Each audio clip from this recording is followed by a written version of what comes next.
Koşoydum. Yemek çalmaya gezdik. Yemek çalmaya gezdik. Ağustan başta öyle tokat evlerine başladı.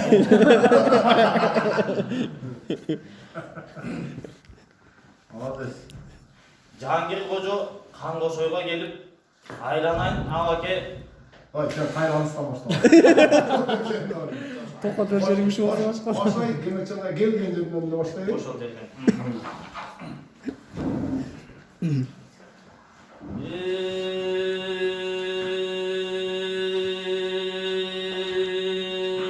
Harmanın ukana vakin harnamızı tütülü asılın batırdan kuşu al bu tadı tütülü uzuna tutamçılar aylası bütüz bulşumdun havalından kitap maka arkasından varsam mı aydının minti tapsam mı havalı bütüz bu çaldın aylasın minti tapsam mı arsız batır yenmeyip acalın geldin öldü deyip 6.000 toku içinin 600.000 artınan aydalan maymun gördeli handan ötü geldiğinde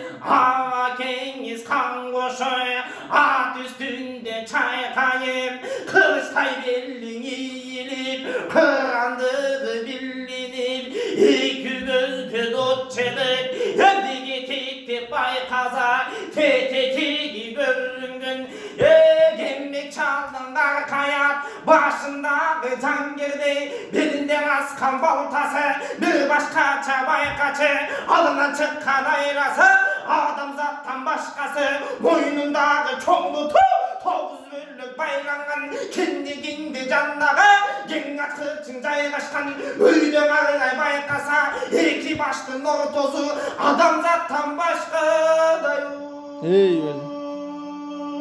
Gel çoluk attın altın kan kiminin adam baykatkan kango soygun getirdi en goma den anan yemeği aytkanda ava kemiz ova den akıllına sarganda urulup cana yemeğin at bulum algıça aldındağı gandağı jatığa kangılı cımıldatıp canağı kandı yemektin başında kaltığı yemeği çapkanda kızıktın katı sarganda yetçülüğün yoşundu tutup çıktı gördün mü buduran yemeğin başına güyüp çıktı gördün mü anamızı bugün de tutup çıktı gördün mü yemeğin yoşu başından şılk ettirip katı gün yetçirkin baş kıyıldı gördün mü